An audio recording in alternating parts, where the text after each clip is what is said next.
प्यारे दोस्तों, जैसे कि इस कहानी के पहले भाग में आपने देखा था कि उल्लू सेठ ने मीनू चिड़िया से वे फटी हुई कंबल वापस लेने से मना कर दिया था। फिर रात को कालू कौवा और रानी कौवी वे फटी हुई कंबल मीनू चिड़िया से मांगकर अपने घर ले गए थे। और घर पर आकर जब उन्होंने उस कंबल को फटा हुआ देखा तो उन दोनों को लगा कि ये कंबल तो उनकी वजह से फटा है। और फिर उन दोनों ने अपने आप को बचाने के लिए वे फटी हुई कंबल लाकर तोते को दे दी थी ताकि सारा इल्जाम तोते पर आ जाए। कंबल तो ओढ़ ली, पर ये कंबल के अंदर ठंडी ठंडी हवा कहाँ से आ रही है? आधा घंटा हो गया पर ये कंबल अभी तक गर्म क्यों नहीं हुई? जरूर इस कंबल में कोई गड़बड़ है। तोता भी जब उस कंबल को अच्छे से देखता है तो उसे नजर आता है ये कंबल तो काफी सारी फटी हुई थी। हाय रे, मर गया मैं। ये मैंने क्या कर दिया? मीनू चिड़िया का नया कंबल फाड़ दिया। मीनू चिड़िया तो मुझे छोड़ेगी नहीं। उसने मुझे कितने प्यार से ये कंबल दिया था और मैंने उसका नया कंबल एक ही बार में फाड़ दिया। तोता भी बहुत ज्यादा परेशान हो जाता है। उसके मन में भी ये उपाय आता है कि वे ये कंबल ले जाकर बुलबुल को दे दे ताकि सारा इल्जाम बुलबुल पर आ जाए। हाँ, ये ठीक रहेगा। मैं ऐसे ही करता हूँ। ये कंबल ले जाकर बुलबुल बहन को दिलाता हूँ ताकि सारा इल्जाम मुझ पर नहीं बल्कि बुलबुल पर आ जाए। खुद को बचाने के लिए तोता भी ऐसे ही करता है। वे कंबल लेकर वे बुलबुल के घर चला जाता है। बुलबुल बहन, वाकई में यार तुम बहुत ज़्यादा अच्छी हो, तभी तो जंगल के सब पक्षियों को तुम्हारा इतना ख्याल है। क्या मतलब तोते? मेरे को समझ में नहीं आई। बुलबुल बहन, मीनू चिड़िया ठीक कह रही थी, तुम्हारा ये घर वाकई में बहुत ठंडा है। इसीलिए देखो, मीनू चिड़िया ने तुम्हारे लिए ये कंबल भेजा है। इससे ओढ़ो और आज की रात आराम से सो जाओ। क्या क्या वाकई में तोते, मीनू चिड़िया ने मेरे लिए ये गर्म कंबल भेजी है? हाँ हाँ, तुम्हारे लिए ही भेजी है। आज की रात ओढ़ के आराम से सो जाओ, कल सुबह फिर मीनू चिड़िया को दियाना। तोता बुलबुल को बेवकूफ बनाकर वहाँ से चला जाता है। आज तो मज़ा आ जाएगा सोने में। गरम गरम कंबल ओढ़ के लेटूंगी, बहुत मज़ा आएगा। चलो जल्दी से सो जाती हूँ। बुलबुल भी कंबल ओढ़ के आराम से लेट गई थी, पर उसे भी कंबल के अंदर ठंडी ठंडी हवा आ रही थी। ये क्या? ये कंबल के अंदर ठंडी ठंडी हवा कहाँ से आ रही है? कहीं कंबल के अंदर कोई सुराग तो नहीं? बुलबुल भी परेशान होकर ये देखती है तो उसे भी पता लग जाता है कि कंबल तो काफी सारी फटी हुई है। अरे बाप रे, कंबल के अंदर इतना बड़ा सुराग! मैं तो अभी लेटी ही थी, तो ये कंबल अचानक से इतनी सारी कैसे फट गई? बुलबुल भी ये देखकर बहुत ज्यादा परेशान हो जाती है। मैंने तो कुछ भी नहीं किया। जरूर ये कंबल मुझे तोते ने फाड़ के दी है ताकि मीनू चिड़िया मुझे बातें सुनाए और सारा इल्जाम मुझ पे आ जाए। तोते के बच्चे, तुझे छोड़ूंगी नहीं मैं। बस कल सुबह होने दे, फिर लेती हूँ तेरी अच्छे से खबर। सुबह ही सुबह कालू कौवा, बुलबुल और तोता फटी हुई कंबल की वजह से आपस में लड़ रहे थे। नहीं नहीं यार, मैंने तो नहीं फाड़ी कंबल। मैंने तोते को बिल्कुल ठीक कंबल दी थी। जरूर इसी ने फाड़ी होगी कंबल। हाँ, इसी ने फाड़ी है और फाड़ के कंबल मुझे दे दी ताकि सारा इल्जाम मुझ पर आ जाए।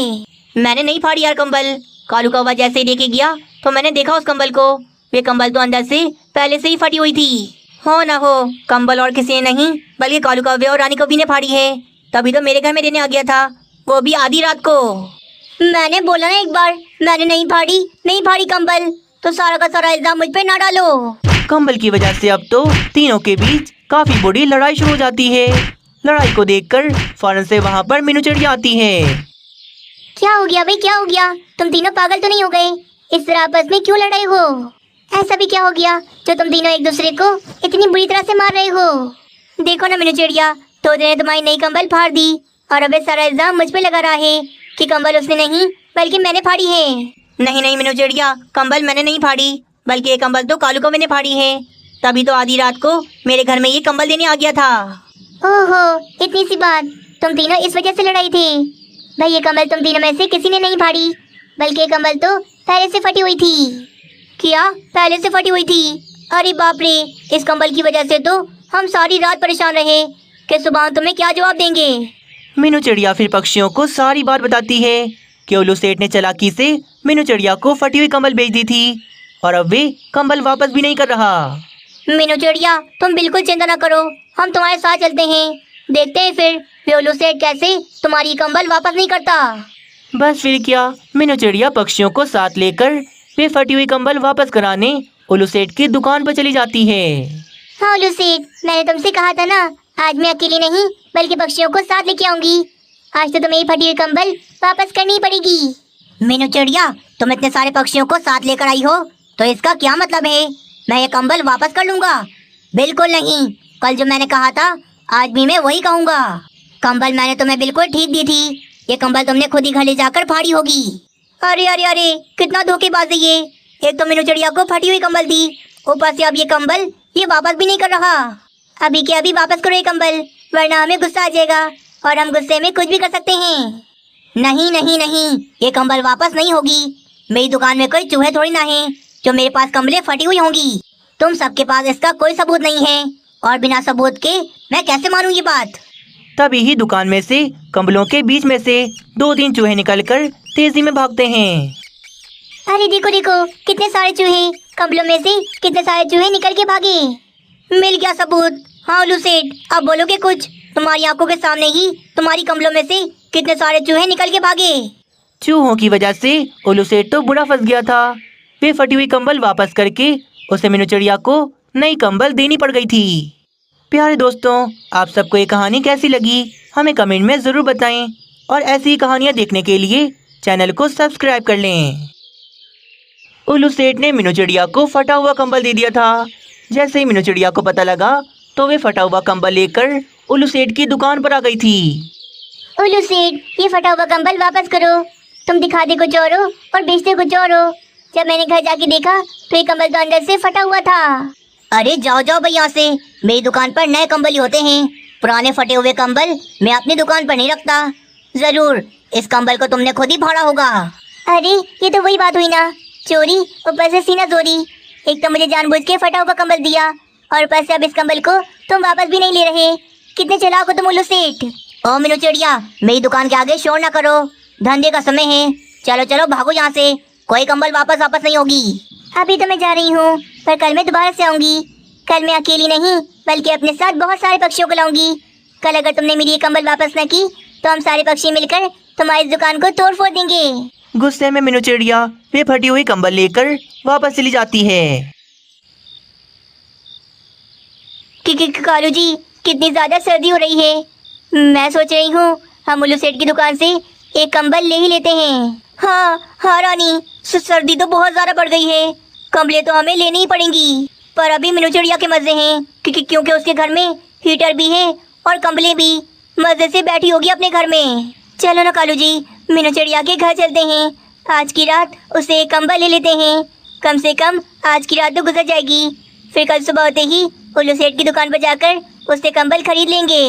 हाँ अच्छा उपाय रानी, चलो मीनू चिड़िया के घर चलते हैं। आज की रात के लिए कंबल उससे ही ले लेते हैं। कालू कौवा और रानी कौवी सर्दी से कपकपाते हुए मीनू चिड़िया के घर कंबल मांगने चले जाते हैं।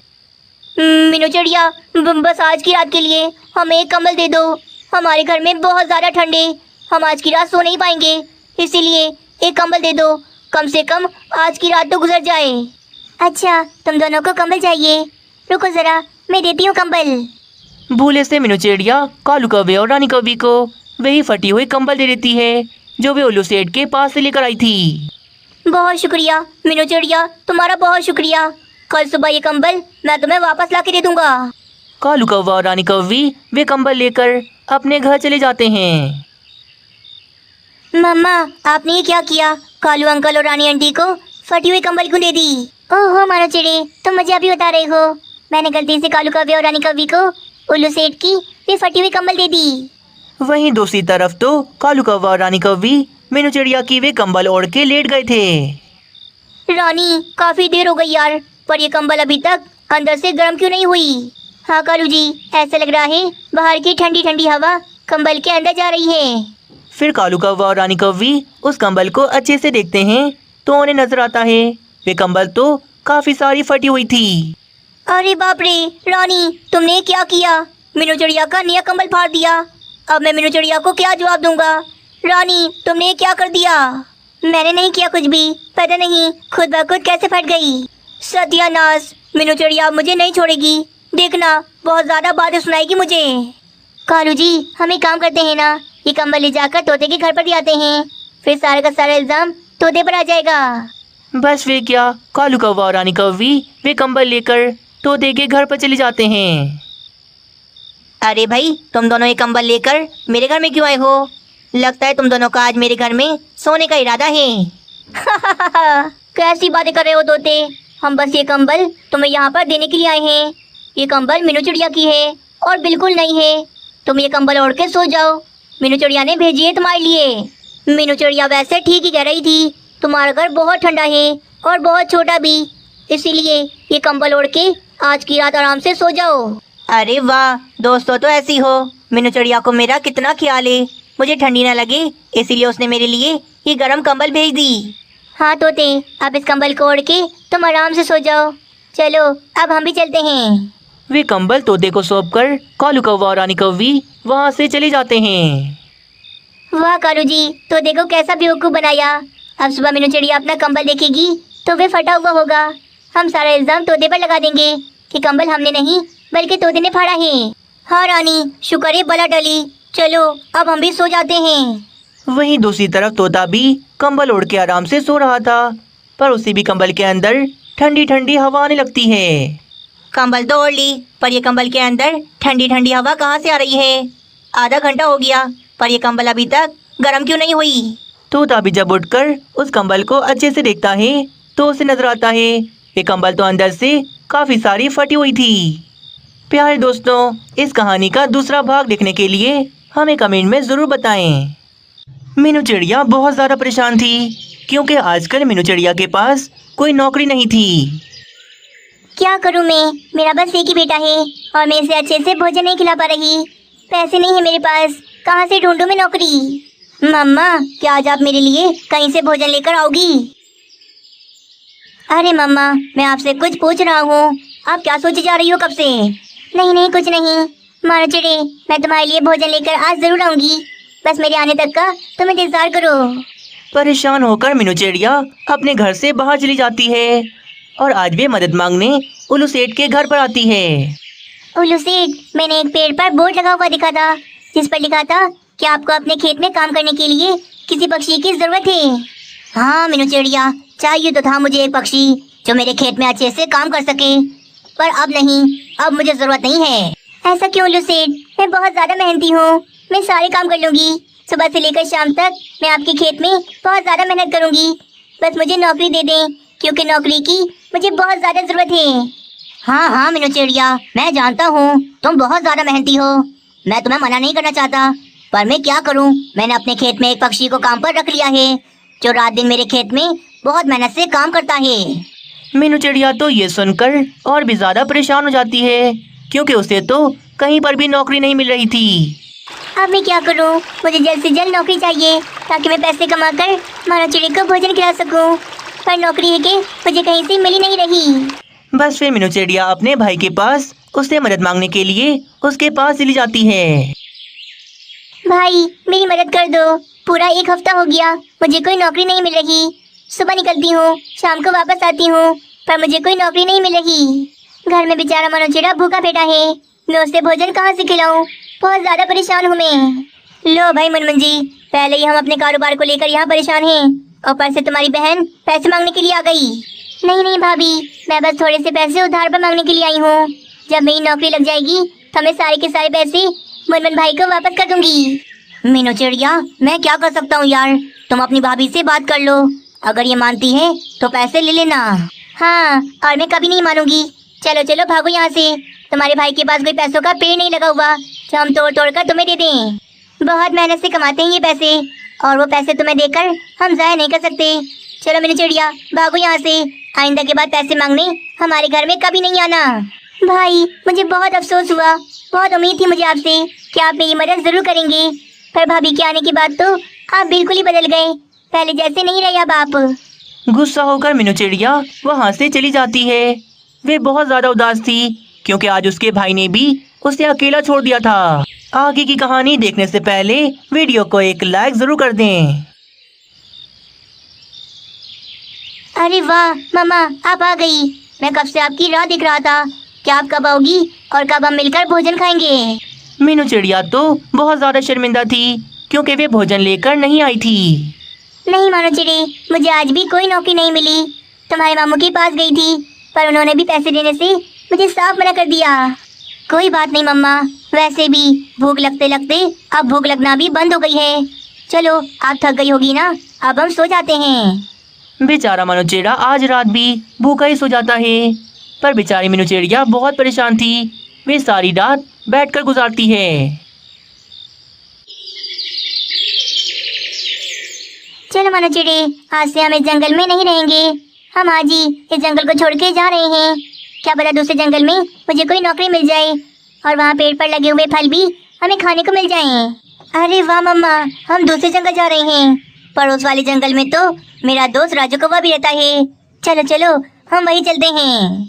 फिर क्या, मीनू चिड़िया अपना सारा सामान बांधकर दूसरे जंगल में रहने के लिए चली जाती है। कुछ देर में वे दोनों दूसरे जंगल में आ जाते हैं। वहाँ पर आते ही उन्हें सेब के बड़े बड़े पेड़ नजर आते हैं। मम्मा सेब, कितने लाल लाल हैं ये सेब। हम जल्दी से ये सेब तोड़कर मजे से खाते हैं। फिर क्या, मीनू चिड़िया और मानो चिड़ा वे सेब तोड़कर मजे से खाते हैं और अपना पेट भरते हैं। मीनू चिड़िया, तुम हमारे जंगल में। चलो अच्छी बात है, तुम यहाँ हमारे जंगल में आ गई। अब तुम्हें यहाँ कोई ना कोई नौकरी तो मिल ही जाएगी। हाँ कालू कौवे, ये जंगल बहुत अच्छा है। हमें यहाँ पर आते ही सेब खाने को मिल गए। पर कालू कौवे, तुम्हें क्या हुआ? तुम इतने ज्यादा परेशान क्यों लग रहे हो? मीनू चिड़िया, यहाँ से नदी बहुत दूर है और वॉशरूम नदी के पास है, इसीलिए मैं जा रहा हूँ। बहुत जोर से वॉशरूम आ रहा है मुझे। मैं मिलता हूँ बाद में। तेजी से उड़ता हुआ कालू कौवा नदी के पास वॉशरूम चला जाता है। ये कालू कौवा बिना हमेशा जल्दी में ही रहता है। मीनू चिड़िया नए जंगल में यहाँ वहाँ घूम रही थी। तभी उसे तोता नजर आता है। वो भी बहुत ज्यादा परेशान लग रहा था। मुझे बाबा के साथ जाना है, जंगल की सैर करनी है मुझे। बाबा मुझे अपने साथ ले जाओ ना। याद होती, इसे समझाओ ना, मैं नदी के पास वॉशरूम में जा रहा हूँ। अब कैसे साथ लेके जाऊँ? तोते जी आप जाएं जल्दी से, इसे मैं संभाल लूंगी। काश करीब में कोई वॉशरूम होता तो हमें इतनी दूर उड़कर नदी के पास ना जाना पड़ता। तोता भी तेजी से उड़ता हुआ चला जाता है। मीनू चिड़िया ये सब देख रही थी। अरे वाह, मिल गया उपाय। इन पक्षियों की समस्या तो अब मैं दूर करूंगी। बस वे क्या, अगले दिन से मीनू चिड़िया अपना काम शुरू कर देती है। वे मोटे मोटे पेड़ की लकड़ियां काटती है और उन लकड़ियों से वे एक गाड़ी बनाती है। जब गाड़ी बनकर तैयार हो जाती है तो वे उसी गाड़ी पर एक छोटा सा कमरा बनाने लग जाती है। पूरा एक दिन गुजर जाता है। मीनू चिड़िया गधा गाड़ी बनाकर उसी के ऊपर पक्षियों के लिए छोटा सा वॉशरूम बना देती है और उसके अंदर वे कमोड रख देती है। मानो चिड़ी, ये है मेरा चलता फिरता वॉशरूम। मैं इस वॉशरूम को लेकर पूरे जंगल में घूमूंगी। जिस पक्षी को भी वॉशरूम जाना होगा वो मुझे पैसे देकर इसके अंदर जा सकता है। अब पक्षियों को ज्यादा दूर उड़कर नदी के पास जाने की कोई जरूरत नहीं। मैंने पक्षियों के लिए चलता फिरता वॉशरूम बना दिया। मीनू चिड़िया बहुत समझदार थी। उसने दिमाग लगाकर बहुत बढ़िया वॉशरूम बना दिया था। आओ आओ पक्षियों, दूर उड़कर नदी के पास जाने से छुटकारा पाओ। मेरे वॉशरूम में जाओ, 10 रुपए देकर हल्के हो जाओ। इसी तरह मीनू चिड़िया पूरे जंगल में वॉशरूम लेकर घूमती है और आवाजें लगाती रहती है। ये क्या चीज है? मीनू चिड़िया ने गधा गाड़ी पर ही वॉशरूम बना दिया। चलो आज इसी वॉशरूम में जाती हूँ। मीनू चिड़िया के वॉशरूम को देखकर बुलबुल कबूतर रानी कौवी वहाँ पर आते हैं। अरे वाह मीनू चिड़िया, क्या बढ़िया काम किया तुमने, चलता फिरता वॉशरूम बना दिया। हाँ मीनू चिड़िया, काम तो बढ़िया किया है तुमने। अब हमें ज्यादा दूर उड़कर नदी के पास नहीं जाना पड़ेगा। जब भी वॉशरूम लगेगा तो मैं रोक कर तुम्हारे वॉशरूम में चले जाएंगे। अरे अरे बातें बंद करो, मुझे अभी बहुत जोर से वॉशरूम आ रहा है, पहले मैं जाऊंगा। पहले कबूतर मीनू चिड़िया के वॉशरूम में जाता है और आराम से हल्का होता है। इसी तरह सब अपने अपने पैसे देकर मीनू चिड़िया के वॉशरूम में जाते हैं और आराम से हल्के होते हैं। भाई वाह, कमाल कर दिया मीनू चिड़िया तुमने तो। हमारे जंगल में आते ही हम पक्षियों के लिए कितनी आसानी कर दी। हमारे लिए चलता फिरता वॉशरूम बना दिया। मीनू चिड़िया सारा दिन वॉशरूम लेकर पूरे जंगल में घूमती और शाम तक वे काफी सारे पैसे भी कमा लेती। मीनू चिड़िया और मानो चिड़िया के दिन बदल गए थे। वे दोनों तो मजे मजे के भोजन खाते थे।